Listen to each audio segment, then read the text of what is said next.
आपको दिख रही होगी। यस सर, जी सर। और यस सर, दिख रही है। स्वास्थ्य का मतलब क्या है? स्वास्थ्य का मतलब WHO ने बहुत ही ब्रॉड मतलब दिया है, बहुत ही विस्तृत। A state of complete physical, mental and social well-being and not merely the absence of disease or infirmity। ये दो भागों में ये जो डिस्क्रिप्शन है। स्वास्थ्य क्या है? स्वास्थ्य जो है संपूर्ण फिजिकल शरीर का, मेंटल मानसिक सोशल सामाजिक वेलबीइंग भी हेल्थ है। तो हम फिजिकली शरीर की दृष्टि से स्वस्थ रहें, मन की दृष्टि से स्वस्थ रहें, सामाजिक दृष्टि से भी स्वस्थ रहें। और जो दूसरा अर्थ है वो ट्रेडिशनल माने को इनकार करता है, कहता है कि केवल आपको कोई बीमारी नहीं है, आप कमजोर नहीं है इसलिए स्वस्थ है, यह बात नहीं है। जो हम कहते हैं कि क्या हम स्वस्थ हैं, तो इसका मतलब हम कई बार समझते हैं कि क्या हमें कोई बीमारी है, अच्छा बीमारी से हम ठीक हो गए, चलो स्वस्थ हो गए। कोई कमजोरी थी, कमजोरी से ठीक हो गए, हम स्वस्थ हो गए। WHO ने कहा कि नहीं, ये तो एक ट्रेडिशनल एक क्लासिकल मीनिंग है इसकी। वास्तव में इसकी मीनिंग तो यह है कि फिजिकल मेंटल सोशल इसका एक कॉम्बिनेशन है ये, तब हम कहेंगे कि हम स्वस्थ हैं। हम जैसे कहते हैं थोड़ा मन खराब हो गया, इसका मतलब थोड़ा स्वास्थ्य हमारा ठीक नहीं है। कोई बात सुना, किसी के बारे में दुख हो गया हमें, तो इसका मतलब है कि स्वास्थ्य ठीक नहीं है और इसका असर पड़ता है। तो ये बहुत ही ब्रॉड टर्म है ये, और इसलिए हेल्थ को बहुत छोटे स्तर पे नहीं सोचा जाना चाहिए। मैंने देखिए पीपीटी चेंज की है, कंसेप्चुअल कंटूर ये आ गया हो, ठीक है, नहीं आया हो तो बताइए, मैं यहां से कुछ करूं अपनी तरफ से। सर आ गया है। बस बस, बहुत बढ़िया। हमने देखा जी हेल्थ जो है, हेल्थ का दो मतलब हो गया, एक नेगेटिव एक पॉजिटिव। नेगेटिव हमने बता दिया, नेगेटिव का क्या अर्थ हुआ, पहला आप ध्यान से देखेंगे, not merely absence of disease और इन्फॉर्मिटी। हम अस्वस्थ थे स्वस्थ हो गए, बीमार थे ठीक हो गए, ये तो एक नेगेटिव एस्पेक्ट है उसका। पॉजिटिव एस्पेक्ट क्या है कि हम शारीरिक मानसिक सामाजिक रूप से स्वस्थ हैं कि नहीं है, स्वस्थ हैं कि नहीं है। इसलिए कहा गया कि उसका नेगेटिव और पॉजिटिव एस्पेक्ट्स हैं और दोनों को ध्यान देने की आवश्यकता है। जब हम बोलते हैं पॉजिटिव एस्पेक्ट है, इसमें माहौल का बड़ा फर्क पड़ता है। आपका माहौल कैसा है, माहौल घर का माहौल, आपके डिपार्टमेंट का माहौल, आपके विश्वविद्यालय का माहौल, आसपास में पड़ोस कैसा है, तो ये सारी चीजों का महत्व है स्वास्थ्य पर। और ये जो कंसेप्ट है, मतलब WHO और वेस्ट के लिए नया होगा, हमारे हिंदुस्तान में भारतीय संस्कृति में तो बहुत पहले से सोचा गया है कि जो स्वास्थ्य है, स्वास्थ्य का मतलब कि मानसिक जो है जो हमारी स्थिति है, सामाजिक स्थिति हमारी कैसी है, इसलिए बहुत ध्यान रखा गया हर चीज पे, खान पान पे ध्यान रखा गया है, पहनावे पे ध्यान रखा गया है, किससे मिलते हैं, किस तरह की कंपनी है, किस तरह की बातें कहते हैं, कहाँ रहते हैं, इन सब पे बड़ा, इन सब चीजों का बड़ा महत्व है। दूसरा वर्ड है राइट। अब राइट तो एक ऐसा शब्द है जिस पर बड़ा डिस्प्यूट है, बड़ा विवाद है। राजनीतिक शास्त्र के पंडितों ने बहुत सारी बातें कही है, कानून के जानकारों ने भी इस पे वॉल्यूम्स एंड वॉल्यूम्स लिख दिए हैं। नेगेटिव राइट्स है, पॉजिटिव राइट है, और इसलिए ये एक ऐसा विवाद है जिस पर कि कोई कोई बिल्कुल मतलब मैथमेटिकल टर्म में कोई बात नहीं कही जा सकती। राइट एक ऐसी चीज है जो आप डिजर्व करते हैं और जो दूसरे के प्रति एक ड्यूटी जो है देता है, और एक ऐसी चीज है जिसके जिसके कारण आपके मन में फेयरनेस का भाव आता है। ठीक है, I have a right to get food. क्या मतलब, मतलब ये हो गया कि भाई रोटी हमें मिलनी चाहिए, सब्जी मिलनी चाहिए, दाल मिलनी चाहिए, राइट है, हम डिजर्व करते हैं। दूसरे का कर्तव्य हमें देना, और तभी फेयरनेस है। अब इसको थोड़ा बढ़ा करके हम कहें कि do I have a right to eat somewhere in 5 star hotel. आप हमेशा डिजर्व नहीं करते, यह प्रिविलेज हो गया। ना प्रिविलेज और राइट के फर्क को ध्यान रखना है। राइट का मतलब जो आप डिजर्व करते हैं, जो बहुत बुनियादी चीज है, दूसरे की ड्यूटी बनती है। तो जैसे दूसरा फूड मिलना चाहिए, सरकार की ड्यूटी बनती है, तो राइट हो गया, इसलिए राइट टू फूड आ गया। और right to food socio economic justice का एक इंपॉर्टेंट पार्ट है, महत्वपूर्ण पार्ट है। पर कोई ये नहीं कह सकता हाँ हमें स्वास्थ्यवर्धक चीज मिलनी चाहिए। अब कोई ये नहीं कह सकता कि I have a right to drink. और इसलिए देखा होगा आपने कि राइट टू ड्रिंक को सर्वोच्च न्यायालय ने कई बार इनकार कर दिया है कि right to drink is not a right to drink water is a fundamental right, but right to drink आप अल्कोहल करना चाहते हैं, ये कोई फंडामेंटल राइट नहीं है। और इसलिए जब जब भी ड्रिंकिंग को लेके प्रोहिबिशन हुए हैं, गुजरात में हुए, बिहार में हुए, इनको चैलेंज किया गया, तो कहा गया कि ये कोई आपका फंडामेंटल राइट नहीं है, राइट नहीं हो गया। ये पानी पीना राइट हो सकता है, क्यों? क्योंकि आप रियली डिजर्व करते हैं, उसके बिना नहीं चलने वाला है। दूसरे का कर्तव्य बनता है कि आपको साफ सुथरा पानी उपलब्ध करवाए, और वो जिंदगी की जरूरत का हिस्सा है। और इसलिए राइट को इस कंटेक्स्ट में हम थोड़ा सा इस कंटेक्स्ट में डिस्कस कर सकते हैं। तो राइट क्या हो गया? राइट एक बहुत ही बुनियादी चीज है जो हम डिजर्व करते हैं, और वो डिजर्व जनरल नेचर पे करते हैं, स्पेसिफिक नहीं, जनरल नेचर पे डिजर्व करते हैं, और जो दूसरे के प्रति ड्यूटी उत्पन्न करता है। पर हम इस डिबेट में नहीं जा रहे हैं, बहुत लंबा डिबेट है। हाँ, इसलिए राइट टू हेल्थ जो है, हेल्थ भी देख लिया हमने, राइट भी देख लिया, तो राइट टू हेल्थ क्या हुआ? एक अम्ब्रेला टर्म हो गया, बड़ा टर्म हो गया। अम्ब्रेला टर्म कहने का मतलब कि वो एक ऐसा टर्म है जिसके अंदर बहुत सारी चीजें शामिल है। राइट टू हेल्थ में एक्सेस टू डॉक्टर भी शामिल है, एक्सेस टू मेडिसिन भी शामिल है, एक्सेस टू हेल्थ प्रोफेशनल्स भी शामिल है। राइट टू हेल्थ में आप हमने जान चुके हैं कि सर्वोच्च न्यायालय ने हवा, पानी, सबको राइट टू हेल्थ का पार्ट बता दिया है, फंडामेंटल राइट का पार्ट बता दिया कई मामलों में। तो राइट टू हेल्थ एक अम्ब्रेला टर्म जो हमारे शरीर के, मन के और समाज के, हमारे समाज की वेल बीइंग के लिए, शरीर की वेल बीइंग के लिए, हमारे मानसिक वेल बीइंग के लिए जितनी चीजें शामिल है, सभी राइट टू हेल्थ का पार्ट। अब ये जो है, इसमें जो आखिरी बात है जो कंसेप्चुअल लेवल पर कहना चाहता हूं वो है कि हमारे यहाँ हेल्थ जो है राइट तो है ही, पर हेल्थ रिस्ट्रिक्शन भी है। हेल्थ एक राइट है, पर हेल्थ एक रिस्ट्रिक्शन भी है, बंधन भी है। कैसे बंधन है?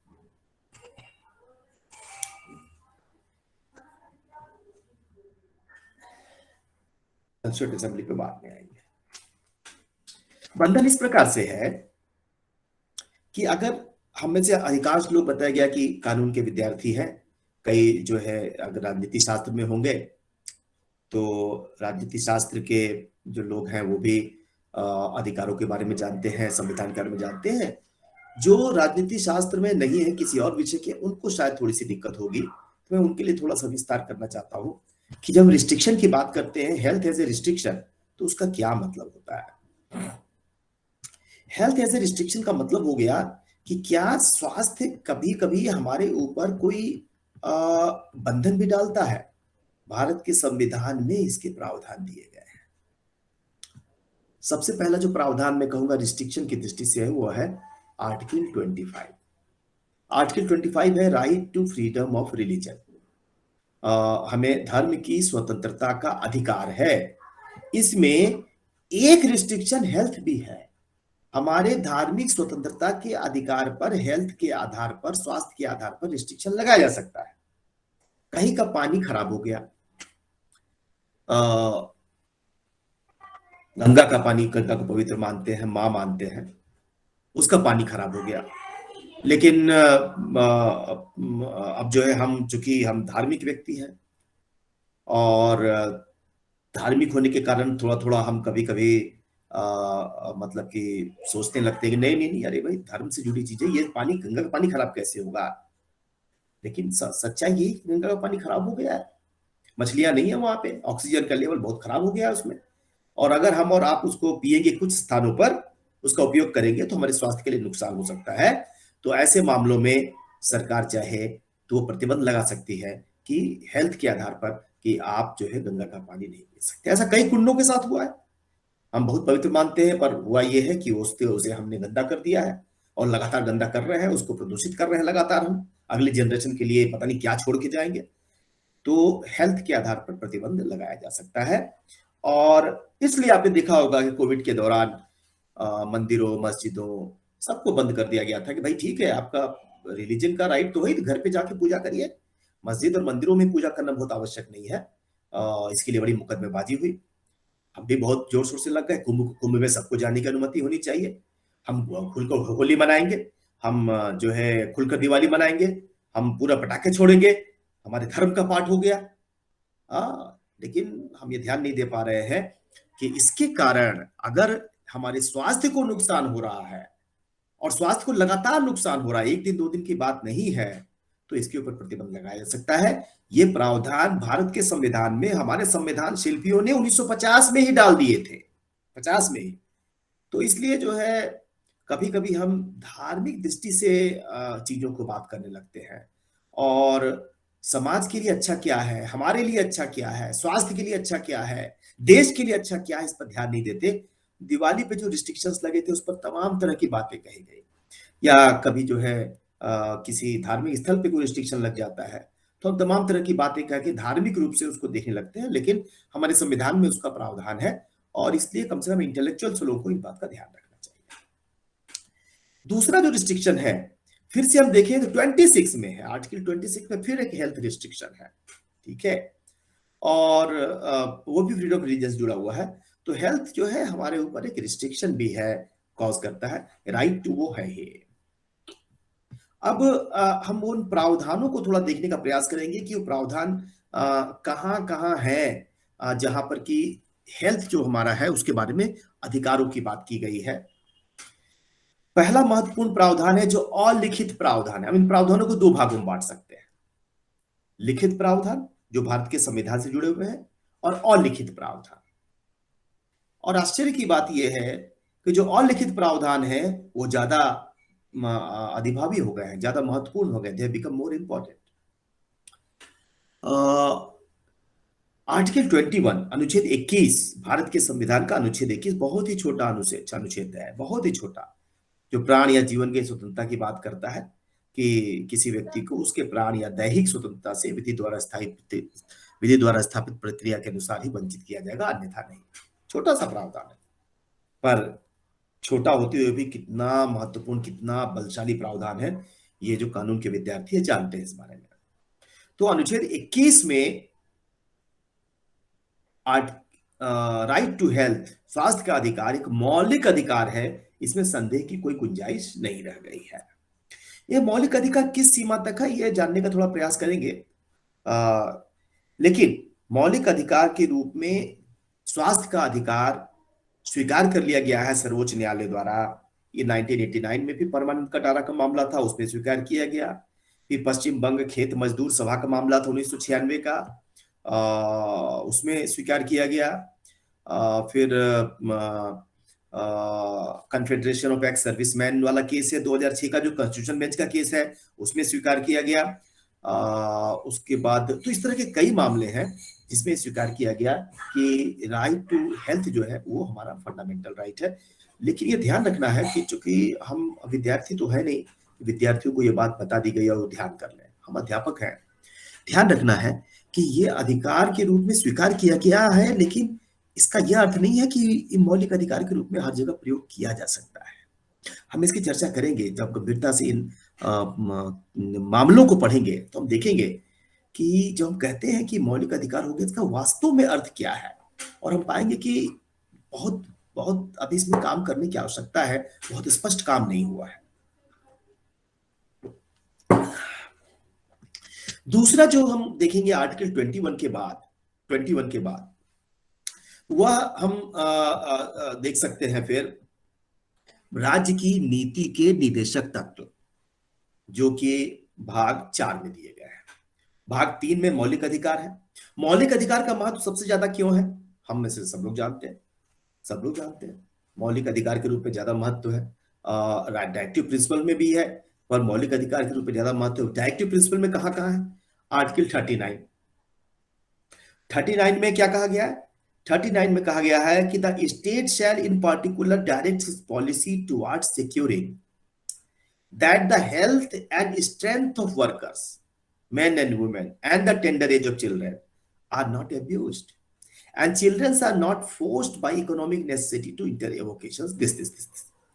तो राइट टू हेल्थ को जो है 39 में हेल्थ वर्ड को लिखित रूप में स्वीकार किया गया। आर्टिकल 21 में तो संविधान में नहीं स्वीकार किया गया है, सर्वोच्च न्यायालय के निर्णय से आया है, इंटरप्रिटेशन से आ गया है। लेकिन राइट टू हेल्थ जो है वह लिखित रूप में स्वीकार किया गया है आर्टिकल 39 में। उसके 39 के ई हम देख रहे हैं, 39 के ई में है, 39 के एफ में भी है। अगर आप देखेंगे healthy manner that the children are given opportunities and facilities to develop in a healthy manner. ठीक है, हेल्दी मैनर से चिल्ड्रेन को हमें डेवलप करना है, ये सरकार की जिम्मेदारी है। Directive principle of state policy क्या है? सरकार की जिम्मेदारी की बात करता है। हमारा संविधान बहुत ही यूनिक है, वो सरकार की जिम्मेदारी, शासन की जिम्मेदारी के लिए बताता है एक जगह, डायरेक्टिव प्रिंसिपल है।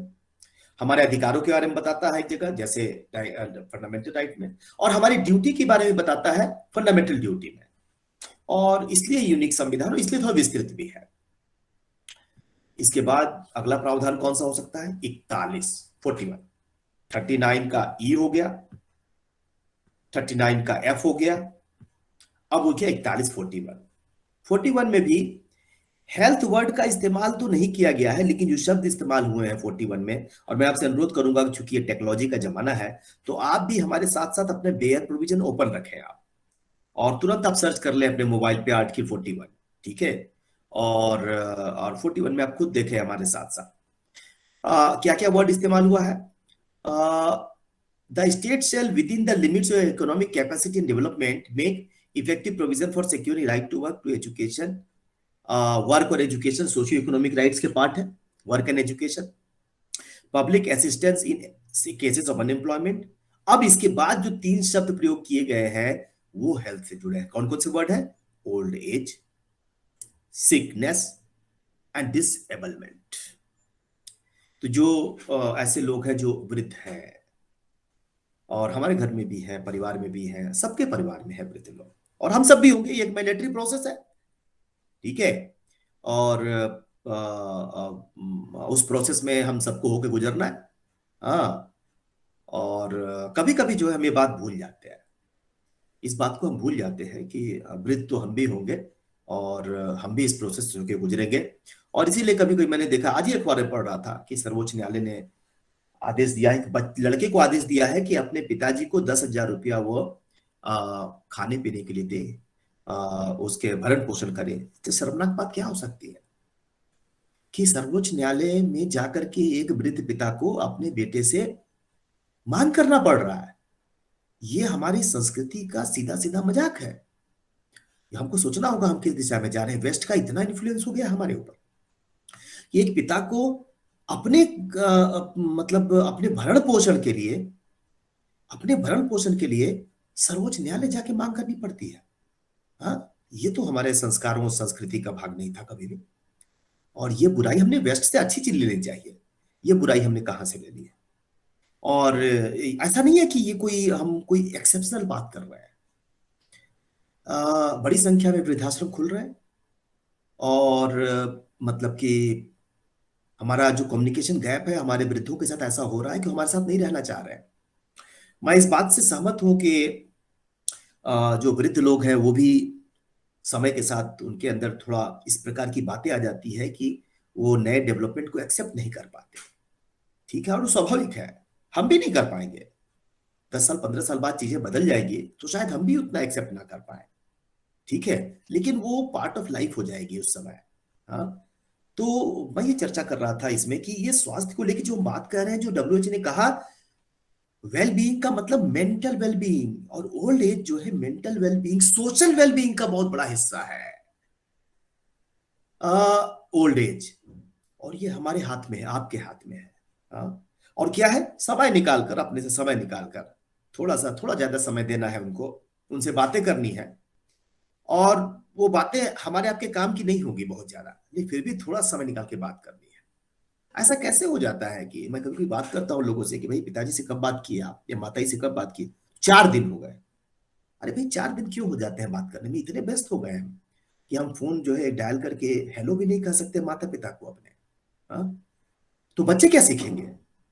तो इसलिए जो ये ओल्ड एज की बात है, ये हमारा ये जो WHO ने कहा है कि वेल बीइंग है, ये स्वस्थ है माँ पिताजी, कोई बीमारी नहीं है, ब्लड प्रेशर नहीं है उनको, शुगर नहीं है उनका, वो खा रहे हैं पी रहे हैं अपना काम कर रहे हैं, इसके बाद भी वेल बीइंग का मतलब केवल फिजिकल नहीं है, मेंटल भी है, मेंटल वेल बीइंग भी है। हाँ, तो ये मैं चर्चा कर रहा था कि ओल्ड एज की बात की गई है, तो सरकार की ड्यूटी बनती है करने की, पर सरकार का मतलब जो शासन में है, जो ताकत में है, उसकी ड्यूटी बनती है।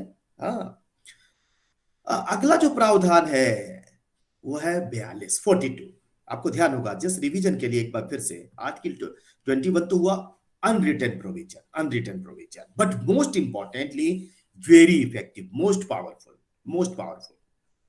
और मुझे जो है ये, जब अभी पहला हिस्सा जब मैं खत्म करूंगा तो मैं जरूर आप में से किसी से जानना चाहूंगा, निवेदन करूंगा, ये बताइएगा मुझे कि राइट टू हेल्थ में जो फंडामेंटल राइट में हम कहते हैं उसको मोस्ट पावरफुल क्यों कह रहे हैं। एक बार फिर से प्रश्न सुन लिया जाए। राइट टू हेल्थ को हम कह रहे हैं आर्टिकल 21 में अलिखित अधिकार है, सर्वोच्च न्यायालय ने उसको लिखित रूप में अपने जजमेंट के माध्यम से स्वीकार किया है, लेकिन संविधान में अभी वो लिखित रूप में नहीं आया है। इसके बाद भी यह अधिकार सबसे शक्तिशाली अधिकार है, ऐसी बात क्यों कही जा रही है। इसका उत्तर मैं आपसे जो है जानना चाहूंगा, आप अपने चैट बॉक्स पर भी लिख सकते हैं, और खत्म, अभी पहला हिस्सा खत्म करने के बाद मैं एक बार आपसे पूछूंगा, आपसे बात करूंगा इस पर, ठीक है। मैं चर्चा कर रहा था कि और जो डायरेक्टिव प्रिंसिपल में अधिकार है, तो 39 में हो गया ई और एफ, और 41 हो गया जिसमें कि वो ओल्ड एज वगैरह के बारे में बात करते हैं, 42 हो गया 42, state shall make provision for securing just and human condition of work and maternity relief। Human condition of work तो सबके लिए है, और मैटरनिटी रिलीफ मुख्य रूप से मातृशक्ति के लिए है। हाँ? हमारे काम का जो जो शर्तें हैं, उसकी शर्तें और स्थितियां कैसी होनी चाहिए, मानवीय होनी चाहिए। जस्ट बिकॉज पैसे दे रहे हैं का मतलब ये थोड़ी है कि जो है हमारा काम पूरा हो गया, नहीं। सरकार को ये कहा गया है कि सरकार ऐसा करे, सरकार ध्यान रखे टॉयलेट कैसा है, साफ सुथरा टॉयलेट है कि नहीं है, टॉयलेट में मेल और फीमेल टॉयलेट के लिए अलग अलग व्यवस्था है कि नहीं। कितनी शर्म की बात है कि देश के 60-65 सालों तक हमारे देश में जो है टॉयलेट की कमी थी, और एक सरकार आती है, उसका पहला काम होता है जगह जगह टॉयलेट बनाना। 65 साल क्या कर रहे थे भाई हम, क्या कर रहे थे 65 साल, हम जो है गांव में टॉयलेट उपलब्ध नहीं करा सके, और हम बड़ी बड़ी बातें करते हैं। तो जो है तो human condition of work, condition कैसी होनी चाहिए, ह्यूमन होनी चाहिए, मानवीय होनी चाहिए, केवल जो कागजों पे लिख दिया वो नहीं। और उसकी सुविधा होनी चाहिए उसके पास। कभी कभी थानों में चला जाता हूं मैं किसी किसी काम से, देखता हूं अभी भी कि वो बल्ब की रोशनी में काम कर रहा है। आपको ध्यान होगा, बल्ब की, हमेशा हम लोग बल्ब की रोशनी में काम नहीं करते, ट्यूबलाइट जल रहा है, CFL जल रहा है, LED जलता है। अभी भी थानों में आप में से कई लोगों ने देखा होगा जाकर, बल्ब की रोशनी में काम होता है, और थानों की क्रिटिसिज्म करते रहेंगे, पुलिस को क्रिटिसाइज करते रहेंगे। क्या ह्यूमन कंडीशन है उनका। गर्मी में एक बार मैं थाने में गया, हमारे डोमेस्टिक सर्वेंट थे, उसके क्या कहते हैं, वेरिफिकेशन जो होता है वो होना था। तो वेरिफिकेशन के लिए उसने बताया कि सर ऐसे हम जाते हैं तो हमसे 500 रुपये मांगते हैं घूस के रूप में। हमने कहा नहीं चलो मैं चलता हूँ। खैर मैं गया, तो जाना पड़ा 2-3 बार, पहली बार में हुआ नहीं, लेकिन मैं गया तो खैर उन्होंने इतना मेरा सम्मान रखा कि 3 बार जाने के बाद उन्होंने कर दिया। मैं जब गया तो देखा गर्मी है, और 1:30-2 बज रहे थे, और एक बड़े कमरे में, थाने के बगल में एक कमरा है, उसमें सिपाही लोग सोए हुए हैं, और पंखा चल रहा है, 4 पंखे थे, 2 पंखे खराब थे उसमें। कूलर लगे थे, 3 कूलर थे, 2 कूलर खराब थे, गर्मी के दिन में। अरे भाई क्या बात है। हाँ, आप थानों में AC नहीं लगा सकते, तो कूलर तो उनको पूरा दे दो भाई। ये कूलर लग्जरी नहीं है, ये नीड का पार्ट हो गया है ये। तो ह्यूमन कंडीशन ऑफ वर्क क्या है, किस प्रकार की स्थिति है, क्यों, क्योंकि मेंटल वेलबींग, डब्ल्यूएच ने कहा मेंटल वेलबींग भी होना चाहिए। मेंटल वेलबींग रहेगी तो आउटपुट अच्छा होगा, केवल फिजिकल नहीं। आपने पैसे दे दिए, पावर दे दिया आपने, कुछ उनके ऊपर रिस्ट्रिक्शंस भी लगा दिए, पर मेंटल वेलबींग अच्छी होगी तभी तो जो है फुल आउटपुट मिलेगा। तो ये हम लोग सबकी रिस्पॉन्सिबिलिटी है, विशेष रूप से सरकार की रिस्पॉन्सिबिलिटी है। आते हैं 43 पर, आर्टिकल 43 भी बात करता है स्वास्थ्य से जुड़ा हुआ। और क्या बात कहता है? बात कहता है डिसेंट स्टैंडर्ड ऑफ लाइफ, जीवन का जो स्तर है वो डिसेंट होना चाहिए। पशुवत जीवन नहीं जीना है, बस बस मतलब कि किसी तरह का कुछ खाना दे दिया, नहीं। डिसेंट स्टैंडर्ड ऑफ लाइफ, बहुत लग्जरियस तो नहीं हो सकता, लेकिन सरकार की जिम्मेदारी बनती है कि हमारा जो लाइफ का स्टैंडर्ड हो डिसेंट हो, बनाए हो, उसके लिए उपलब्ध करवाए, चीजों को उपलब्ध करवाए। और इसलिए सरकार के क्षेत्र में जब जब निर्धारण होता है, इसका पेमेंट का निर्धारण होता है सरकारी क्षेत्र में, इन बातों का ख्याल रखा जाता है कि हम जो दे रहे हैं डिसेंट स्टैंडर्ड ऑफ लाइफ है कि नहीं। अध्यापकों का वेतन जो है 2005 के पहले बहुत ही खराब, पुअर हुआ करता था। हाँ, बाद में उसकी स्थितियां बदली, ठीक है, और ये स्थिति सबके लिए बदलनी चाहिए, ठीक है। और क्या साथ में full enjoyment of leisure and social cultural opportunities, तो डिसेंट स्टैंडर्ड ऑफ लाइफ हमारी होनी चाहिए, ठीक है। वेलबींग, हम मेंटल वेलबींग की बात कर रहे हैं। 47 सबसे मुझे लगता है कि इसका सेंट्रल आर्टिकल है। 47 सेंट्रल आर्टिकल है, और मैं उम्मीद कर रहा हूं कि आप में से कई लोग मेरे साथ साथ 47 पढ़ रहे होंगे। हाँ, आर्टिकल 47 जो डायरेक्टिव प्रिंसिपल में है, duty of the state to raise the level of nutrition and the standard of living and to improve public health. Public health word को पहली बार इतने बृहद रूप से, बोल्ड रूप से स्वीकार किया गया भारत के संविधान में 47 में। पब्लिक हेल्थ, लोक स्वास्थ्य, इंडिविजुअल स्वास्थ्य नहीं, लोक स्वास्थ्य की बात हो रही है। क्या कहा गया? The state shall regard the raising of level of standard and raising of the level of nutrition and standard of living of its people and the improvement of public health as among its primary duties. Underline कर सकते हैं word हम, as among primary duties. Public health जो है हमारी primary duty का part है, सरकार की, शासन की प्राइमरी ड्यूटी है पब्लिक हेल्थ, सेकेंडरी ड्यूटी नहीं है। पर देखने में क्या आता है, पब्लिक हेल्थ जो है सरकार की सेकेंडरी ड्यूटी का पार्ट है। हमारे भी डिस्कशन है, मैंने पहले भी चर्चा किया, पब्लिक हेल्थ पे हम सेकेंडरी लेवल पर डिस्कशन करते हैं। सारा डिस्कशन हो गया तो सेकेंडरी लेवल पर डिस्कशन। मैं जो है इस रिफ्रेशर कोर्स को बहुत बहुत बधाई दूंगा, साधुवाद दूंगा कि उन्होंने इतना अच्छा टॉपिक रखा है। अदरवाइज टॉपिक तो कोई भी रखा सकता था जो कि बहुत ही ज्यादा मतलब कैची टॉपिक होता, लेकिन सोशियो इकोनॉमिक जो जस्टिस है, सोशियो इकोनॉमिक राइट्स है, इसको टॉपिक रख के आपने बहुत अच्छा काम किया है। तो improvement of public health is primary duty of every government, ये उनकी ड्यूटी बनती है पब्लिक हेल्थ को इंप्रूवमेंट करें। In particular, the state shall endeavor to bring about prohibition of consumption except for medicinal purposes of intoxicating drinks and of drugs which are injurious to health। तो वह दवाएं या वह drink जो हमारे स्वास्थ्य के लिए नुकसानदेह है, उनके ऊपर प्रतिबंध लगाया जाएगा। ये सरकार इसको देखेगी, इसलिए ड्रग्स पे पूरी तरह से, जो हमारे जो नशा करने वाले ड्रग्स है उनके ऊपर प्रतिबंध है। हमारे यहाँ जो ड्रग्स है आप पर्सनल यूज के लिए भी रखते हो तो वो प्रतिबंधित है। अभी आपको पता है कि बॉम्बे में एक बड़े सिने स्टार है, उनके परिवार के जो एक उनके लड़के हैं, उनके मामले में या उनके दोस्तों के मामले में बात कही जा रही है कि वो शायद ड्रग लेने में जुड़े हुए हैं। लेकिन ध्यान रखना है कि ड्रग को लेना और ड्रग का व्यापार करना ये दो अलग अलग बातें हैं। विदेशों में तो ड्रग को अगर पर्सनल यूज के लिए आप लेते हैं, अमेरिका वगैरह में, तो उसको अभी ऑफेंस नहीं कहा गया, पर भारत में ये अभी भी ऑफेंस है, अभी भी ऑफेंस है। और तो ड्रग जो है उस पर प्रतिबंध लगाने की बात की है। इंटॉक्सिकेटिंग ड्रिंक्स, जो नशा करने वाले शराब वगैरह है जिससे नशा होता है, इनका भी जो है इनको रोकने का प्रयास करेंगे। इसलिए बिहार में है, गुजरात में है, पर कई बार ये फेल कर जाता है क्योंकि सरकारों को पैसे चाहिए और पैसे कहाँ से आएंगे, ड्रिंक्स पे जो टैक्स मिलता है उसका कोई और रास्ता नहीं है। उसकी दूसरी दिक्कतें ये होती है कि जब आप प्रोहिबिशन कर देते हैं तो फिर इलीगल तरीके से बनने लगता है और लोगों की मृत्यु होने लगती है। बिहार में हुआ भी, अभी करीब 40 लोगों की मृत्यु हो गई है। लेकिन 47 में ये बात कही गई है। एक क्रिटिकल थिंकिंग के रूप में आप ये देख सकते हैं कि डायरेक्टिव प्रिंसिपल ये बात हमें कहता है, डायरेक्टिव प्रिंसिपल, कि आप जो है, जो इंटॉक्सिकेटिंग ड्रिंक्स है, जो मद्य है, मद्य का निषेध करेंगे। पर हमारे यहाँ लगभग हर राज्यों में मद्य को बढ़ाने के लिए एक डिपार्टमेंट है जो कहता है कि हाँ कैसे वो बढ़ेगा, कैसे उससे टैक्स आएगा। तो ये थोड़ा सा ना, ये डेमोक्रेटिक, इसको हम कहते हैं डेमोक्रेटिक डायलेमा, कि संविधान तो आदेश देता है कि इंटॉक्सिकेटिंग ड्रिंक्स को प्रतिबंध लगाइए, और प्रयास में क्या हो रहा है, प्रयास में यह है कि एक डिपार्टमेंट है जिसका काम है कि कैसे ज्यादा से ज्यादा बिक्री हो। ठीक है, ये डेमोक्रेटिक डायलेमा है, डेमोक्रेसी के साथ ये चीजें रहती है। इनको इल्स ऑफ डेमोक्रेसी कहते हैं, एसेंशियल इल्स ऑफ डेमोक्रेसी आप कह सकते हैं।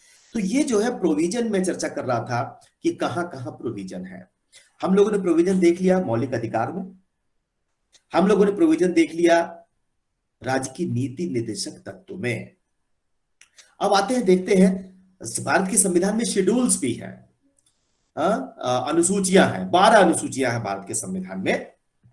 भारत के संविधान में जो अनुसूचियां हैं उसमें जो 7वीं अनुसूची है, 7वीं अनुसूची में केंद्र और राज्य के शक्ति को केंद्र और राज्य के विषय का बता दिया गया है। शक्ति यानी विषय बता दिए, क्या क्या विषय है, उस पर कौन कानून बनाएगा, ये बात फिर जो है 245 246 वगैरह में कही गई है। यूनियन लिस्ट में जो जिसे संघ सूची कहते हैं या लिस्ट 1 कहते हैं, जिसमें कुल 97 विषय है, इसमें अगर एंट्री 28 पढ़ेंगे आप, 28 एंट्री 28, तो वो यूज करता है word port quarantine. Port quarantine word use हुआ है, including hospitals connected therewith seamen and marine hospitals. तो स्वास्थ्य को लेकर जस्ट आपका ध्यान, इसका कोई बहुत एकेडमिक महत्व तो नहीं है, प्रैक्टिकल महत्व तो नहीं है, लेकिन आपके ध्यान के लिए लाया कि यूनियन लिस्ट में 28वीं एंट्री में पोर्ट क्वारंटाइन और including hospital connected therewith seamen and marine hospital, इसकी चर्चा की गई है। हमारे लिए सबसे महत्वपूर्ण इसमें है वह है स्टेट लिस्ट। और स्टेट लिस्ट में लिस्ट हमारे पास है, लिस्ट 2 जिसे कहते हैं, इसमें 66 सब्जेक्ट है, 66 है।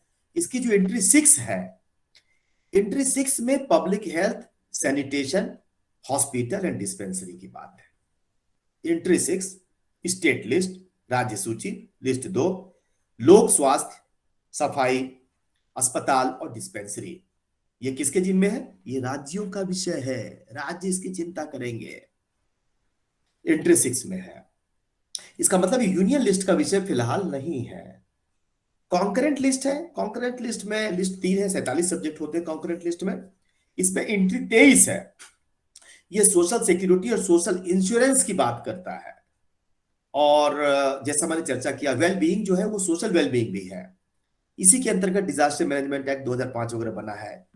एंट्री 29 जो है कॉन्करेंट लिस्ट की, ये जो है कहती है कि prevention of the extension from one state to another of infectious और कंटेजियस डिजीज और पेस्ट अफेक्टिंग मैन, एनिमल्स और प्लांट्स।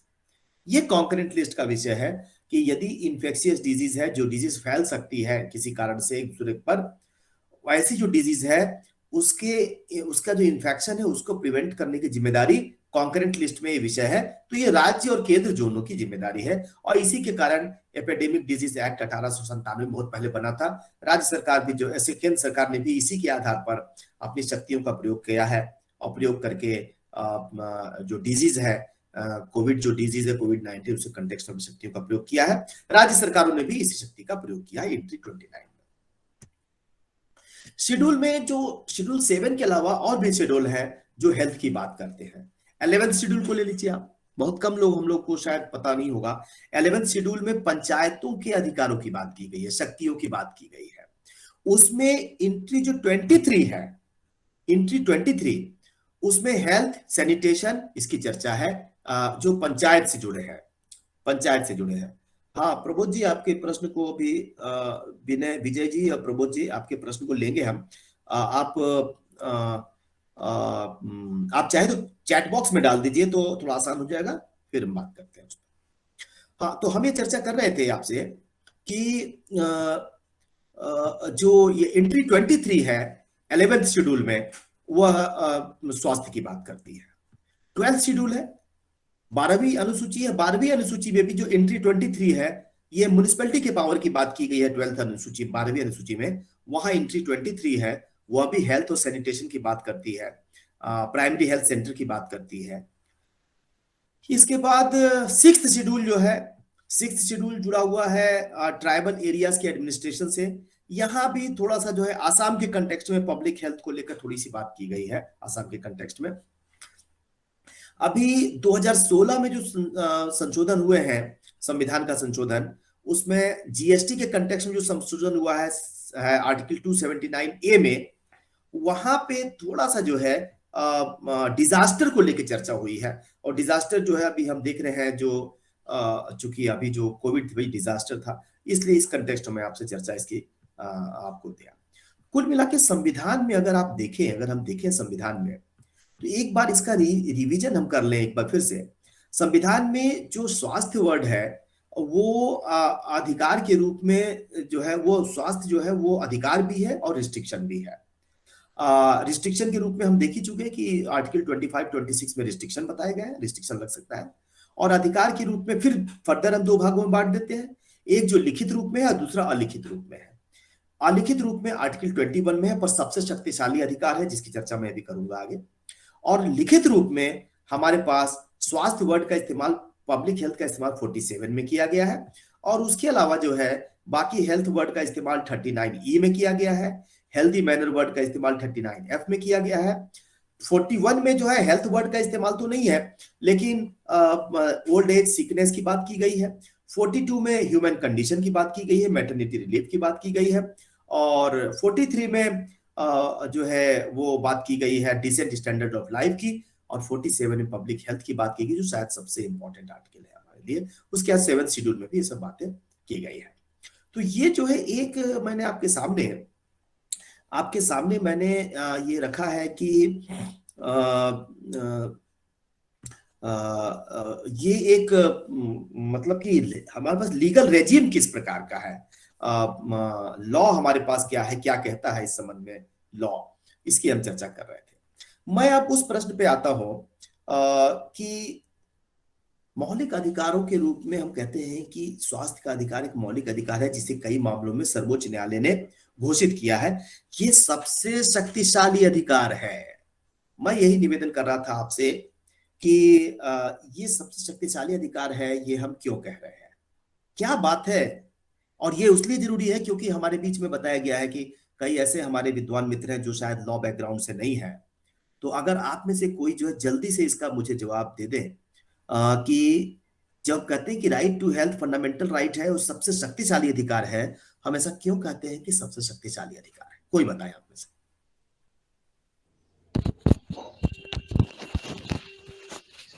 इसलिए कि Shall I reply your जीवन question, का sir? अधिकार कहाँ उसके बिना पूरा वन बाय वन, ठीक है ना। विजेंद्र जी आप बताइए प्लीज। सर, जब हम हेल्थ की बात करते हैं, राइट ऑफ हेल्थ की बात करते हैं, तो हमें आर्टिकल 21 देखना चाहिए, जहां हमें राइट टू लाइफ की बात कही गई है। उसके बिना पूरा नहीं होता। राइट टू लाइफ एक बहुत बड़ा फंडामेंटल राइट्स है, जो कवर करता है कि सरकार हमें प्योर वाटर अवेलेबल कराए, प्योर एयर अवेलेबल कराए, और वो जीवन एजुकेशन भी अवेलेबल कराए, और वो तमाम चीजें अवेलेबल कराए जो हमारे जीने के लिए जरूरत है। हाँ, उसमें हेल्थ भी। भैया जी, मेरा प्रश्न ये है कि यदि हम ये कहें कि right to health fundamental right है और ये सबसे शक्तिशाली राइट है, मतलब कि फंडामेंटल राइट सबसे शक्तिशाली राइट होते हैं और राइट टू हेल्थ सबसे शक्तिशाली राइट है, तो हम क्यों कहते हैं कि सबसे शक्तिशाली राइट है ये? सर, क्योंकि राइट टू लाइफ में अगर हम हेल्थ को ना जोड़े तो फिर राइट टू लाइफ कहीं सर्वाइव ही नहीं करता। ये तो बेसिक कंपोनेंट्स है। ठीक है, चलिए। हाँ बताइए, कौन दूसरे कौन? हाँ, यादव साहब बताइए। सर, जैसा अभी आप बता रहे थे कि जैसा संविधान के अनुच्छेद 21 में बताया गया है कि जीवन जीने का अधिकार जो है, वो जीवन जीने का अधिकार का औचित्य तभी है जैसा कि कहा गया है कि पहला सुख निरोगी काया। यदि काया निरोगी नहीं होगी तो ऐसे जीवन का कोई औचित्य नहीं है। इसलिए अनुच्छेद 21 के अंतर्गत जो जीवन जीने का अधिकार है वो अस्वस्थ जीवन जीने का नहीं बल्कि स्वस्थ जीवन जीने का अधिकार है। तभी हम इसको जीवन जीने के अधिकार के तहत कहेंगे। और ये गारंटी हमें संविधान के द्वारा दी गई हो, ये लायबिलिटी राज्य के द्वारा, राज्य पर बिल्कुल सही, बिल्कुल सही है। लेकिन मैं ये बात जानना चाहता था, ये तो बताता है कि मौलिक अधिकार जो है, मौलिक अधिकार महत्वपूर्ण है, बहुत महत्वपूर्ण है, लेकिन ये सबसे शक्तिशाली है, ये बात क्यों कही जा रही है, ये मैं जानना चाहता था। मौलिक अधिकार सबसे शक्ति, हाँ भानु जी बताइए, भानु जी बताइए। सर मेरा जो पॉइंट ऑफ व्यू है थोड़ा सा डिफरेंट है, मुझे नहीं पता वो सही भी है या गलत। मैं सिर्फ एक हाइपोथेटिकल स्टेटमेंट देना चाहूंगा सर यहाँ पे अपना। जरूर बताएं, स्वागत है। हाँ सर, ये जो राइट टू लाइफ सबसे पावरफुल राइट तो है, लेकिन सर मेरे हिसाब से ये एक तरीके से ये शो करता है कि सबसे ज्यादा पावरफुल सिटीजन्स के लिए नहीं, ये सबसे ज्यादा पावरफुल है सर स्टेट्स के लिए। सर मैं यहाँ पे इसको इस पॉइंट से कनेक्ट करना चाहूंगा कि अभी कुछ दिनों पहले हम लोग का लेक्चर भी हुआ था अगैम्बन के ऊपर, और अगैम्बन, जॉर्जियो अगैम्बन बात करते हैं स्टेट ऑफ एक्सेप्शन की, जिसमें ह्यूमन लाइफ को और ह्यूमन बॉडी को माना गया है होमोसेकर, यानी कि ह्यूमन बॉडी ही बनाई गई है स्टेट के पॉलिटिकल एंड को पूरा करने के लिए। Human body is made to be sacrificed at the altar of the state. तो सर अगर हम इस कॉन्टेक्स्ट में देखें तो जो ये ह्यूमन बॉडी है, जो ये ह्यूमन लाइफ है, वो किसी ना किसी तरीके से आज तक यूज होती आई है स्टेट के पर्पस, भले ही वो होलोकॉस्ट हो, भले ही कोविड हो। हेलो हेलो, आपकी बात समझ गया मैं, ठीक है। हेलो, हाँ हेमंत जी बताइए। हाँ सर, वो चूंकि डिग्निफाइड लाइफ जो इसके साथ जुड़ी हुई है, तो एक कंप्लीट कंसेप्ट के रूप में तो हेल्थ वहां तभी वो होगा, फुलफिल करेगा उस चीज को, डिग्निफाइड लाइफ को, जब तक कि हेल्थ पूरी तरह से जो जैसे WHO मानता है उस तरह से। तो मतलब एक जैसे हम कहते हैं ना कि बीमार वही नहीं है जो फिजिकली दिखता है, बल्कि अगर कोई क्रूएल है या कोई जो है दूसरे को हैरेस करता है, वो सारी चीजें मानसिक रूप से अगर जुड़ी है तो वो भी बीमार ही की श्रेणी में आता है। जी ठीक है, चलिए तो ठीक है। मुझे जो है और कोई एक मिनट में कोई और साहब को इंटरफेयर करके कोई बात कहना चाहते हो? प्रबोध जी हैं सर, प्रबोध जी। हाँ बताइए प्रबोध जी प्लीज।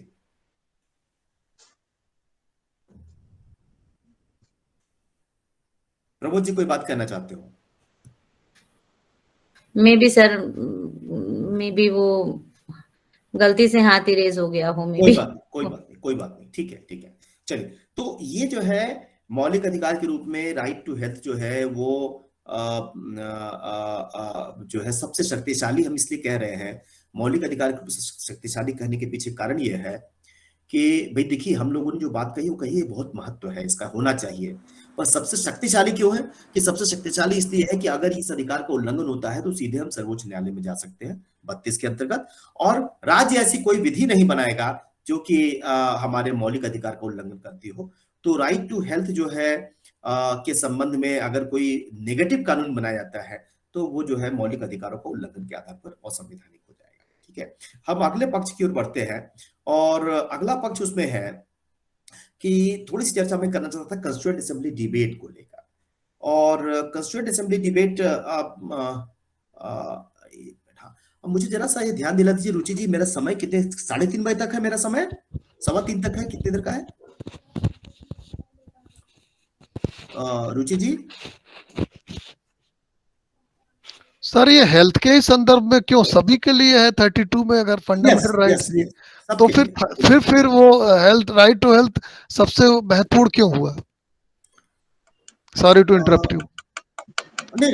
वो चीज तो उसके साथ जुड़ी है एक्चुअली। वर्सेज स्टेट जो है ना, जो चीज भानु जी उठा रहे थे, मैं उसको मतलब पूरी तरह से इंटरलेट कहीं नहीं कर पा रहा हूं, लेकिन ये बात बिल्कुल सही है कि हम उसमें देखें कि स्टेट के अगेंस्ट में जो हम लोग फंडामेंटल राइट की बात हमेशा ये कहते हैं कि कुछ केसेस में इंडिविजुअल्स पे लागू होता है, लेकिन वो दरअसल स्टेट के लिए है, इसीलिए वो नेगेटिव सेंस में भी कहा जाता है।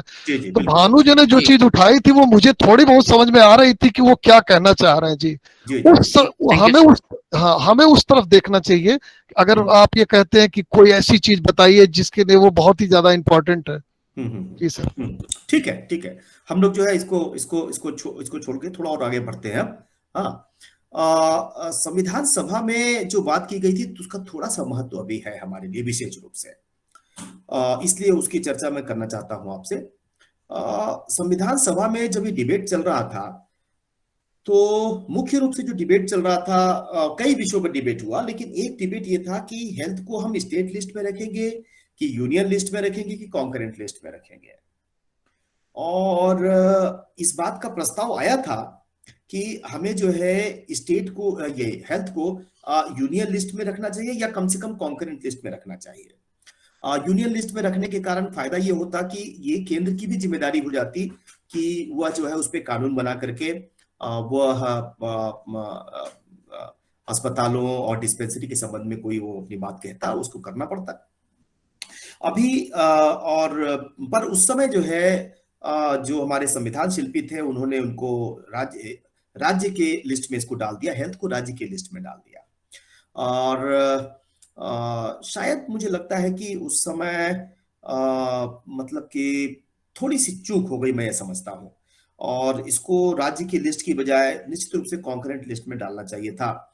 और कॉन्करेंट लिस्ट में डालने से जो फायदा था कि राज्य और केंद्र दोनों कर पाते। और अगर मैं ये समझता हूँ कि अगर ये कॉन्करेंट लिस्ट में रहा होता तो संभवतः हमारे यहाँ जो हेल्थ इंफ्रास्ट्रक्चर है उसकी स्थिति कंपैरेटिवली बेटर होती, क्योंकि राज्यों के पास इंफ्रास्ट्रक्चर भी कम है, उनके पास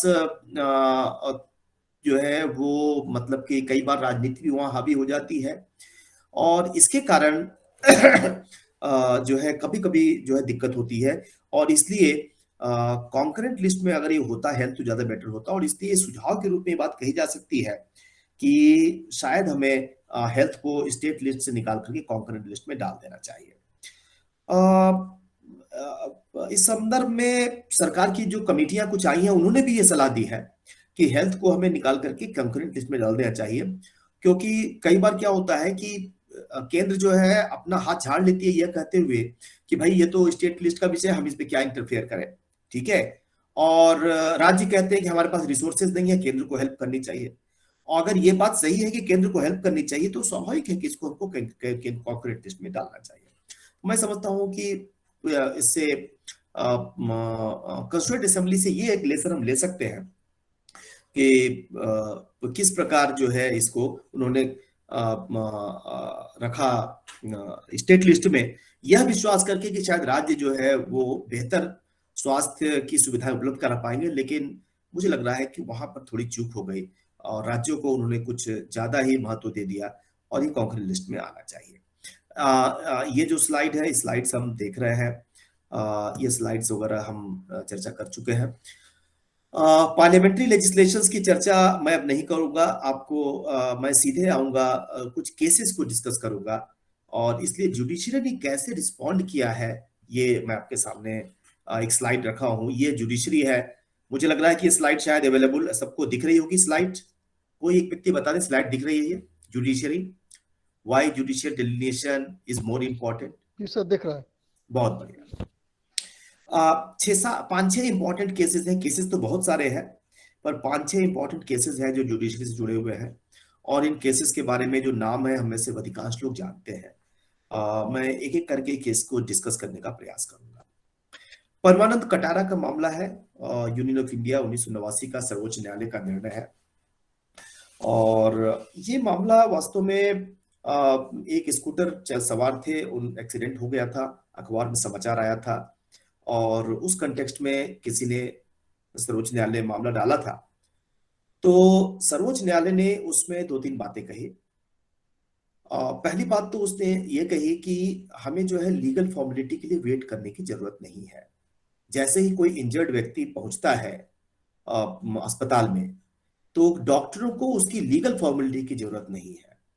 आपको ध्यान होगा मुन्ना भाई MBBS एक मूवी है जो हमें से शायद अधिकांश लोगों ने देखी होगी, वहां भी एक सीन इस तरह का आता है कि लोग कहते हैं कि ये फॉर्म भरो, ये फॉर्मेलिटी करो, ये करो, वो करो। तो व्यक्ति की जान जब खतरे में है तो हमें वह फॉर्मेलिटी करने की आवश्यकता नहीं है, और ना ही हमें वेट करना है कि ये कोई मेडिको लीगल केस है, पुलिस आएगी, पुलिस केस करेगी, नहीं। तो परमानंद कटारा के मामले में बात स्पष्ट कर दी गई, और वास्तव में एक परमानंद कटारा ने प्रोटेक्टिव रिजीम दिया। प्रोटेक्टिव रिजीम इसलिए दिया कि जो डॉक्टर्स थे उनको ये डर लगता था कि पुलिस जो है वो हमें परेशान करेगी, और ऐसा होता भी था, ठीक है।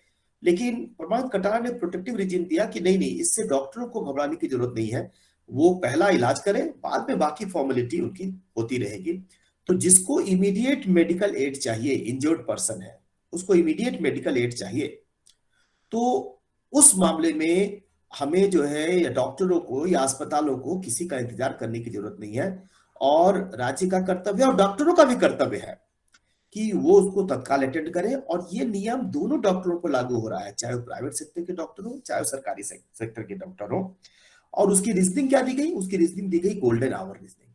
गोल्डन आवर रीजनिंग का मतलब ये हो गया कि फर्स्ट जो 2 आवर्स होते हैं इंजर्ड होने के बाद, फर्स्ट 2 आवर्स 3 आवर्स ये गोल्डन आवर्स होते हैं। अगर इस दौरान अगर इफेक्टिव लीगल एड दे दिया गया तो व्यक्ति की जान बच सकती है।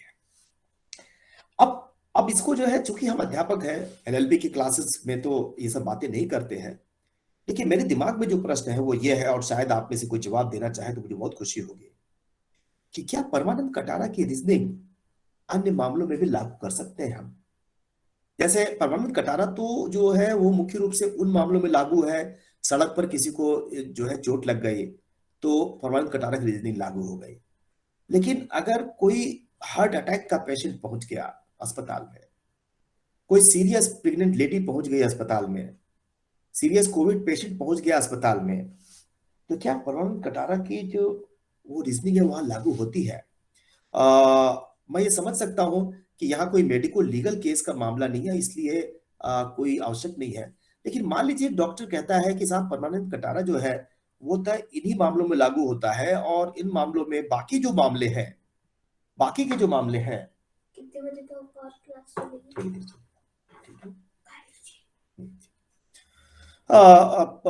तो ये जो मामले हैं जिसमें सीरियस प्रेग्नेंट लेडी है या हार्ट अटैक का पेशेंट है, ये हमारे ऊपर कोई ऑब्लिगेशन नहीं देता, और इसलिए जो है लीगल फॉर्मेलिटी होगी, पैसे कहाँ से आएंगे ये सब आएगा, इसकी डिटेल पता चलेगी, तभी हम इसको लागू करेंगे। तो वहां हम क्या जवाब देंगे?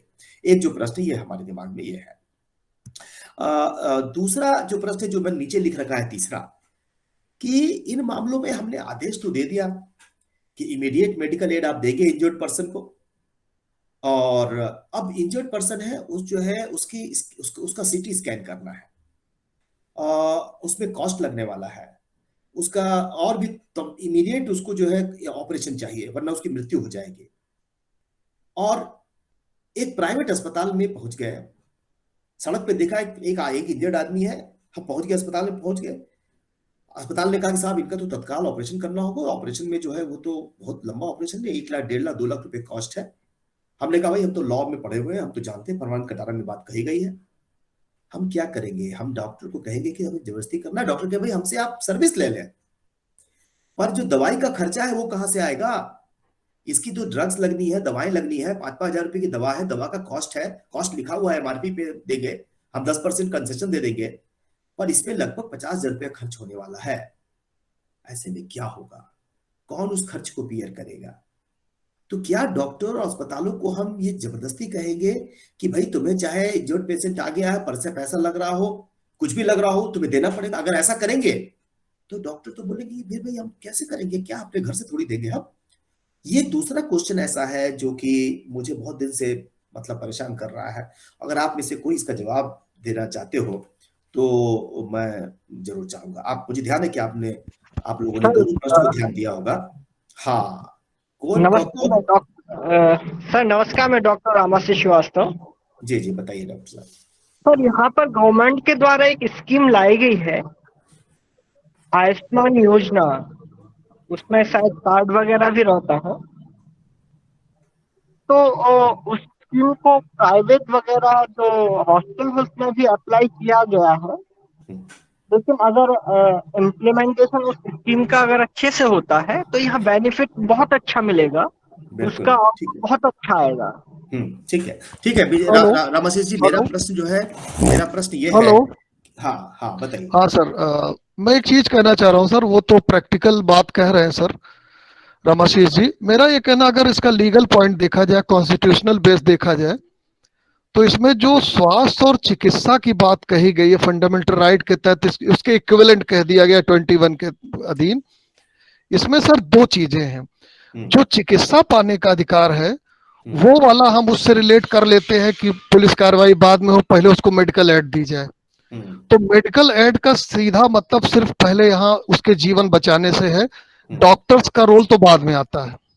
मीन्स करेगा डॉक्टर ही, लेकिन जो उसका राइट बनता है वो चिकित्सा पाने का पहले है। अब रही बात दूसरी चीज की कि चिकित्सा पाने में वो प्राइवेट में जा रहा है कि गवर्नमेंट में जा रहा है।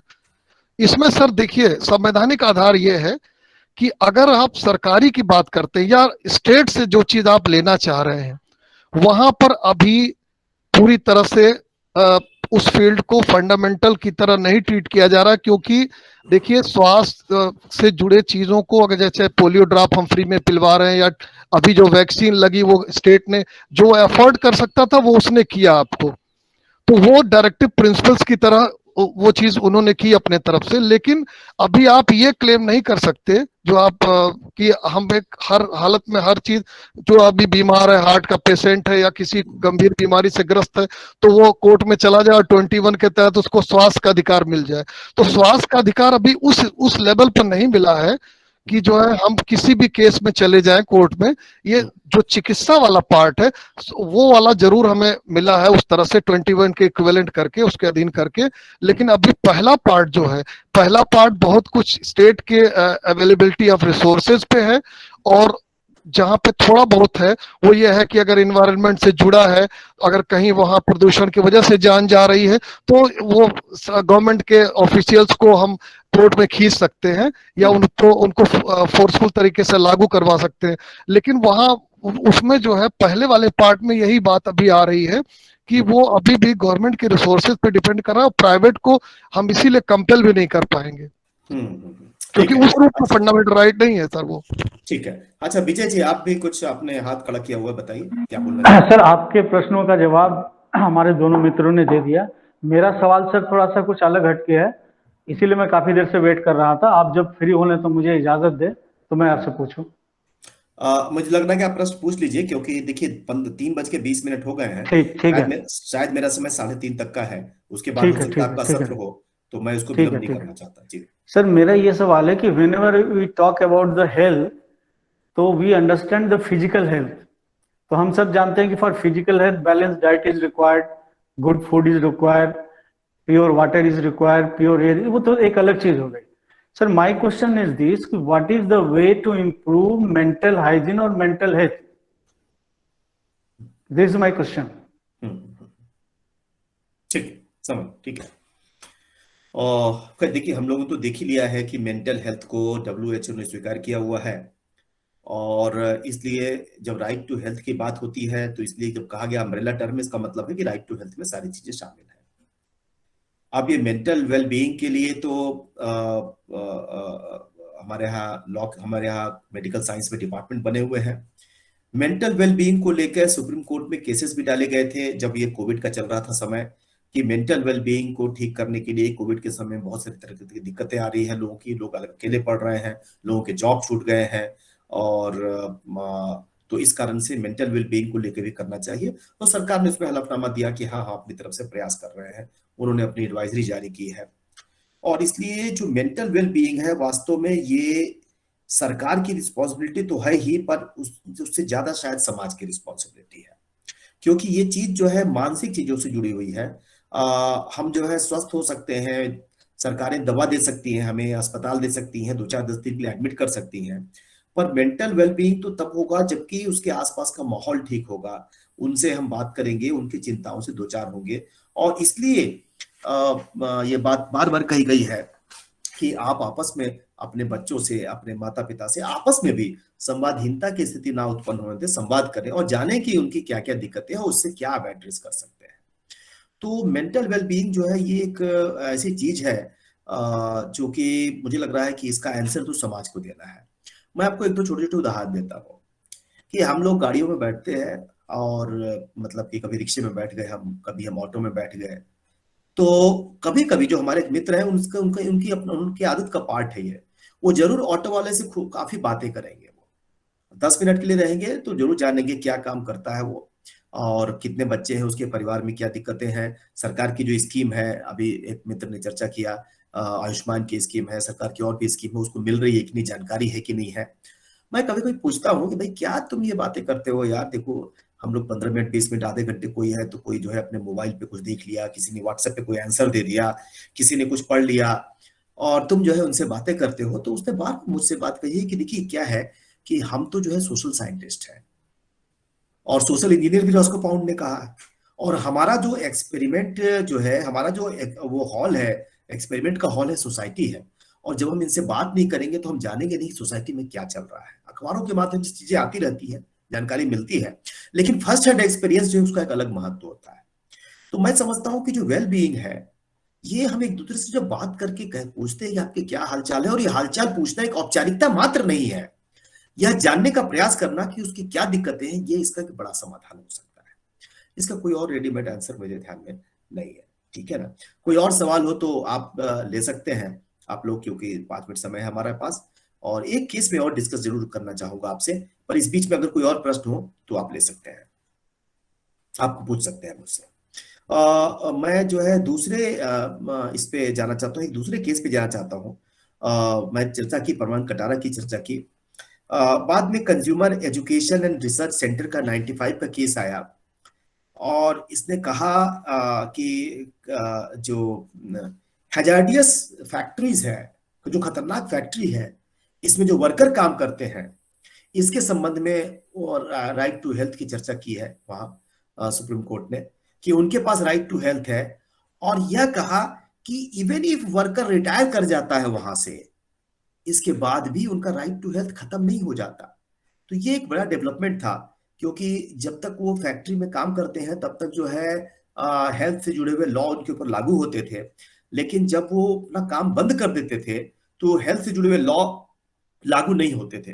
तो न्यायालय ने कहा कि नहीं नहीं, ये राइट टू हेल्थ का जो मसला है फंडामेंटल राइट है, और ये फंडामेंटल राइट जो है ये तब भी लागू रहता है जब वर्कर अपना काम वहां छोड़ देता है। क्यों? क्योंकि हैजार्डियस फैक्ट्रीज में काम करने के कारण उसको तमाम तरह के रोग होते हैं, और उस रोग के वो रोग जो है उसको उस फैक्ट्री के दौरान भी लगे हैं, तो उसकी जिम्मेदारी जो है होगी सरकार की भी होगी और गैर सरकारी संगठन दोनों की होगी। तो consumer education research centre case की खास बात यह है कि ये जो है प्राइवेट सेक्टर और पब्लिक सेक्टर दोनों में लागू होता है। एक केस और कहूंगा मैं, वो है पश्चिम बंग खेत मजदूर समिति का मामला है, और इसमें ऐसा हुआ कि हाकिम शेख नाम का एक व्यक्ति था, वो रेलवे स्टेशन पे, कलकत्ता में रेलवे स्टेशन के पास उसको चोट लग गई, गंभीर रूप से चोट लग गई, और जब उसको गंभीर रूप से चोट लगी तो अस्पतालों में वो भागे, और वो 7 अस्पतालों में उसे जाना पड़ा बंगाल में। 7 अस्पतालों में, भिन्न भिन्न अस्पतालों में गए। कहीं ये कहा गया कि बेड नहीं है, कहीं ये कहा गया कि हमारे पास बेड तो है पर डॉक्टर नहीं है, कहीं ये कहा गया कि बेड भी है डॉक्टर भी है, लेकिन आपका जो एरिया है वो एक्सपर्टीज मांगता है, वो एक्सपर्टीज हमारे पास नहीं है।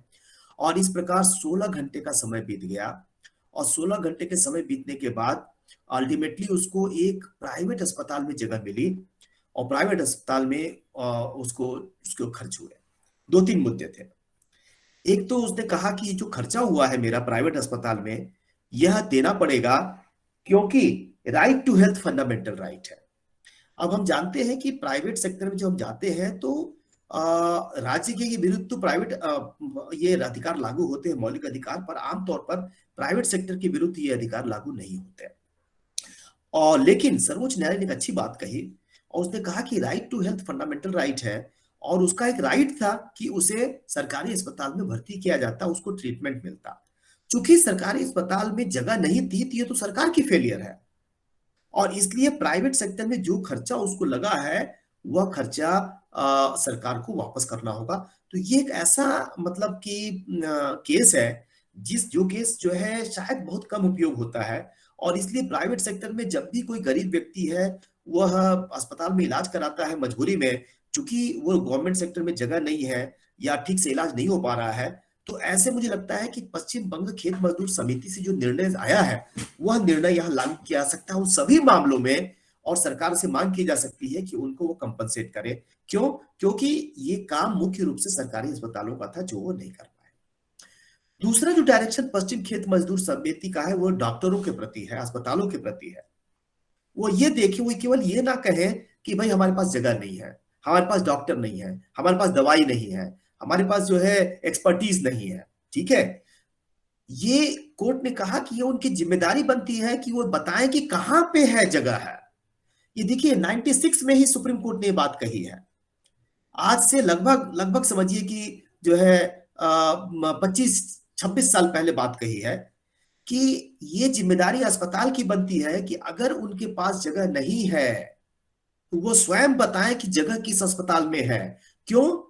क्योंकि एक आम आदमी कैसे बता सकता है कि कौन सा हॉस्पिटल जो है वो एक्सपर्ट हॉस्पिटल है, कहाँ एक्सपर्ट डॉक्टर मिलेंगे? ये तो हॉस्पिटल बता सकता है, डॉक्टर बता सकता है।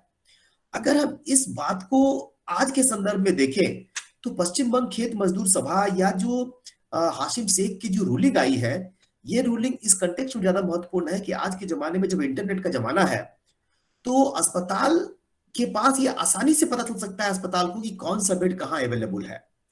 और इसलिए अस्पतालों की ड्यूटी है, और ये ड्यूटी कोई सामान्य ड्यूटी नहीं है, ये कॉन्स्टिट्यूशनल ड्यूटी है, सुप्रीम कोर्ट के आदेश से आई है। अगर इसका पालन नहीं करते हैं तो कंटेम्प्ट हो सकता है। लेकिन पश्चिम बंग खेत मजदूर समिति का जो निर्णय है शायद वाइडली यूज नहीं किया जा रहा है, और ये जिम्मेदारी बनती है हम अध्यापकों की और शोधकर्ताओं की कि इसके बारे में जनता को बताएं कि यदि आपको यदि यदि और डॉक्टरों को भी बताएं और अस्पतालों को भी बताएं कि आप केवल यह नहीं कह सकते कि हमारे पास जगह नहीं है। ये आपकी जिम्मेदारी बनती है कि आप इंटरनेट पर ढूंढकर टेलीफोन करके लोगों से पता करिए अस्पतालों से कि किस अस्पताल में जगह है। डिनाई आप करते हैं, the moment you deny and you say that there is no bed available, no expertise available, no blood available, no equipment available, it is your fundamental, it is your duty and it is fundamental right of other person that he should know which hospital has beds, blood and doctors and expertise available. ये एक ऐसी चीज है, और जब भी ऐसा नहीं होता है तो ऐसे मामलों में हम जो है कंपनसेशन की मांग 32 में कर सकते हैं, आर्टिकल 32 में, as well as contempt of court का भी मामला ये बनता है। तो मैं समझता हूं कि ये जो है, ऐसे तो और भी कुछ केसेस है जिसकी चर्चा मैं करना चाहता था, हाँ, लेकिन समय हो गया है, कभी और विस्तार से इसकी चर्चा करेंगे। आपके जो भी प्रश्न है उन प्रश्नों को आप फिर से मुझे बता सकते हैं, मैं 5 मिनट में उसका जवाब देने का प्रयास करूंगा। और ये जो पश्चिम बंग खेत मजदूर समिति का निर्णय है, इसको जरूर मैं रिक्वेस्ट करूंगा कि हम सभी लोग आपस में इसको पूरे विस्तार से पढ़ें और उसको जानें और इसको अपने जरूरत पड़ने पर उसको हम अप्लाई करें। बहुत बहुत धन्यवाद आप सबका। आपके प्रश्नों का, कमेंट का स्वागत है।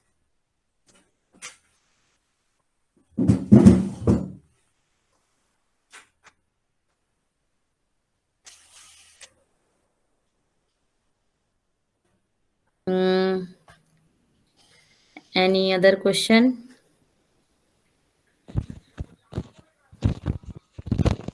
हेलो हेलो, हाँ सर, राजदेव सर। नहीं, हेमंत सिंह।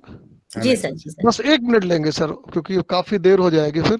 सर मैं ये कह रहा था, इस वाले मामले पे जो आप बता रहे हैं सर, इसमें ये हो सकता है कि अभी जो प्रेजेंट स्थिति है वो उसमें डॉक्टर्स ये तो करते हैं कि रेफर कर देते हैं, अगर मान लीजिए कंडीशन देख करके वो सजेस्ट कर देते हैं कि वहां आप जाएं, तो यहाँ तक तो बनता है, मगर कहाँ बेड खाली है और कहाँ ये चीजें अवेलेबल है और कहाँ जगह मिलेगी, ये तो अभी डॉक्टर्स को अभी उसमें कैसे हम ले सकते हैं, उनको चाहे कोर्ट में ले जा सकते हैं, राइट बना ले अपना, कि ये नहीं बताया डॉक्टर ने। रेफर तो जरूर किया जाता है, डॉक्टर्स करते भी हैं, तो कि पर्टिकुलर बीमारी के लिए किस जगह पे इनके लिए बेस्ट है, वहां आप जाएं और इलाज कराएं, तो यहाँ तक तो ठीक लगता है। लेकिन ये कहना कि कहाँ जगह है, और वो केस पूरे उसमें देखा जाएगा, जब पढ़ा जाएगा तब पता चलेगा कि किसी पर्टिकुलर केस में जो कहा गया उसका और जगह कैसे एप्लीकेशन हो सकता है।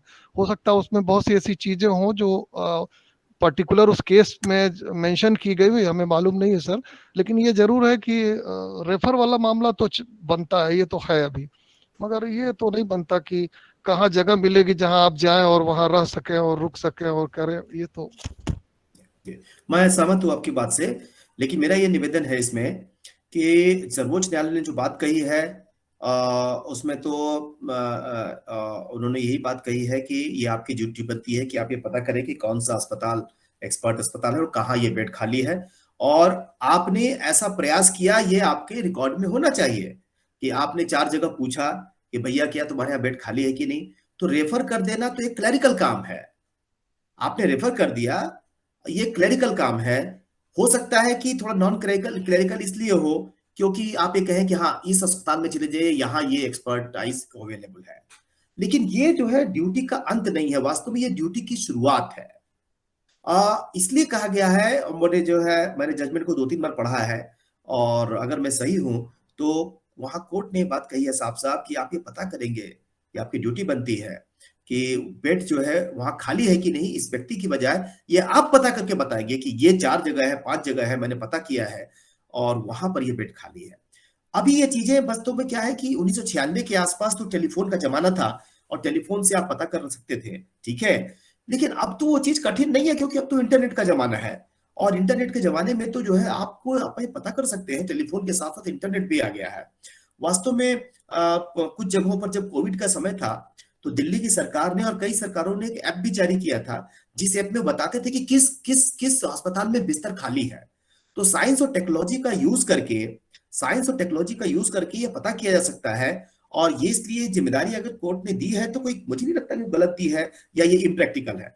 अस्पतालों की जिम्मेदारी ये बनती है क्योंकि वो यहाँ एक ऐसी सर्विस में आए हैं जो कि बहुत ही महान सर्विस कही जाती है, और इनकी जिम्मेदारी का पार्ट ये भी है कि वो पता करे कि बेड कहाँ पे खाली है और वो जो है क्या वहां हाँ पर सर, जो है वो सिचुएशंस पे है, और चीजें जिस तरह से आज हो गई हैं उस हिसाब से, जहाँ अभी कोविड में तो ये जरूरी लगता है कि ये बताया जाए कैसे क्या हो सकता है। सर जो आप बात कर रहे हैं दिल्ली की, मैं भी बेसिकली दिल्ली से ही हूँ। तो जिस ऐप की आप बात कर रहे हैं वो कोरोना शुरू होने के पहले, जब धीरे धीरे कोरोना रफ्तार में बढ़ रहा था उस समय ये था, लेकिन फिर आगे ऐसा टाइम आ गया कि हॉस्पिटल वालों ने सीधे कह दिया कि भाई मुझे नहीं मालूम कहाँ बेड खाली है नहीं खाली है, जैसा हाँ मर्जी वहां ले लो। इवन जब ऑक्सीजन की कमी आ गई तो straightforward they refuse to do any help. तो सर ऐसे कंडीशन में हम कोर्ट के जजमेंट को लेके घूमेंगे या फिर हम सॉल्यूशन के लिए देखेंगे? कोई मायने नहीं रखता ऐसे जजमेंट का सर वहां। बिल्कुल, मैं आपकी बात में ये जरूर जोड़ना चाहूंगा कि ये जो बातें हम कह रहे हैं वो केवल इस कंटेक्स्ट में कही जा रही हैं कि पहली बात तो ये समझना है कि जब भी अस्पतालों ने कह दिया कि मुझे कुछ नहीं पता, जैसे उन्होंने कहा ये जो है हासिम जो है ये जो खेत मजदूर सभा की जो रूलिंग है, इस रूलिंग का उल्लंघन हो गया, और उस उल्लंघन होने के बाद ये जरूर है कि जब मौलिक अधिकार का उल्लंघन हो जाता है तो हम लोग जो है इसके लिए हाई कोर्ट या सुप्रीम कोर्ट में जाकर के उसका इन्फोर्समेंट कर सकते हैं, और इसके साथ साथ हम उस पर कंपनसेशन ले सकते हैं। मेरा इतना ही कहना है कि अस्पतालों ने अगर मना कर दिया तो ये सही बात है कि वहां पर हम अस्पतालों से लड़ेंगे नहीं, अपना पता करेंगे, लेकिन इसके साथ साथ ये भी जरूरी है कि चूंकि मौलिक अधिकार का उल्लंघन हुआ है तो ऐसे संदर्भ में जो कानून के जानकार हैं, जो एनलाइटेंड लोग हैं, जो ड्यूटी ओरिएंटेड सिटीजन्स हैं, जो संविधान में रूल ऑफ लॉ पे भरोसा करते हैं, वे निश्चित रूप से इसके संबंध में शिकायत ऊपर अधिकारियों को करेंगे, और अगर जरूरत पड़ी तो इसके संबंध में वो लिटिगेशन भी दायर करेंगे कि मैं फला फला अस्पताल में गया था और वहां पर मुझे जानकारी नहीं दी गई, मैंने उनसे पूछा, मैंने उनसे बताया कि ये कानून है, उस कानून के अंतर्गत जिम्मेदारी आपकी बनती है बताने की, और आपने नहीं बताया। आपने क्यों नहीं बताया?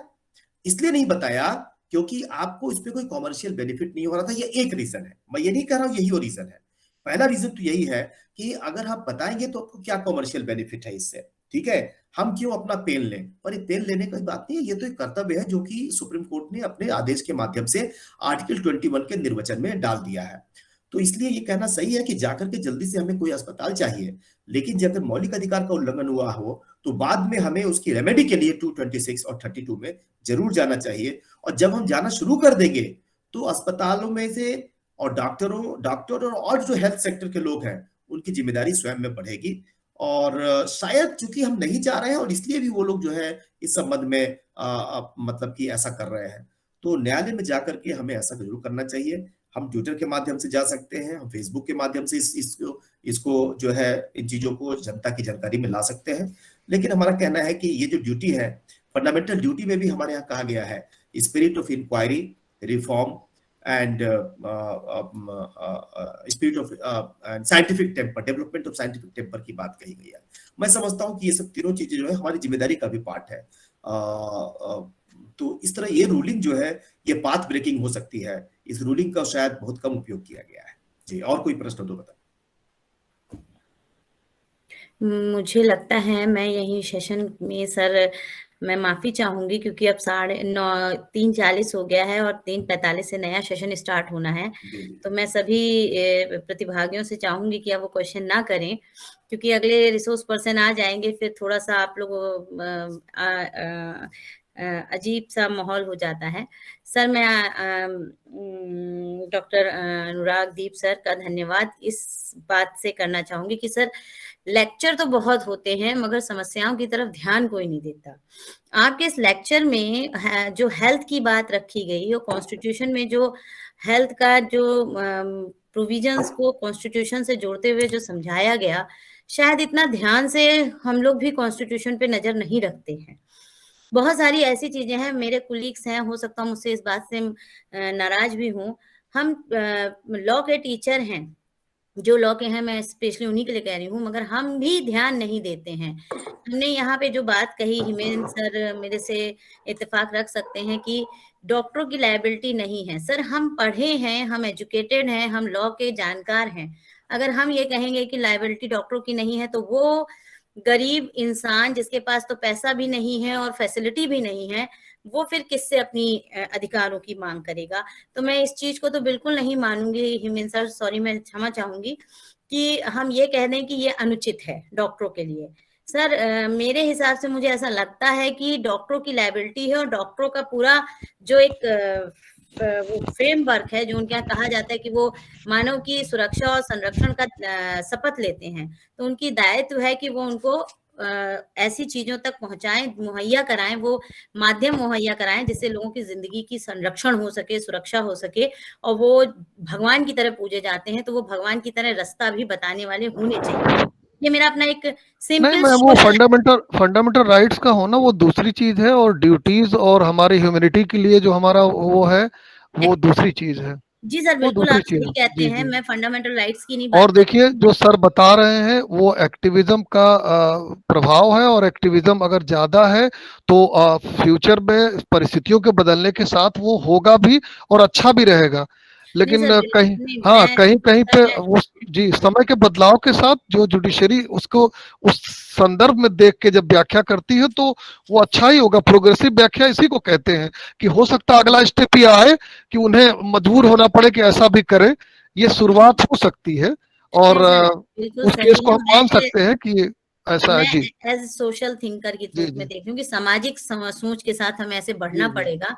तो सर मैं आपका धन्यवाद करती हूँ सर कि आपने हमारा इतना जो आपने समय दिया और उस समय में आपने हमें जो एक सकारात्मक सोच दी, उसके लिए मैं आपका धन्यवाद करती हूँ। और मुझे लगता है डॉक्टर पुष्पेंद्र जी ऑफिशियली आपको धन्यवाद करना चाह रहे हैं, क्योंकि वो बहुत देर से कैमरा ऑन करके वेट कर रहे हैं।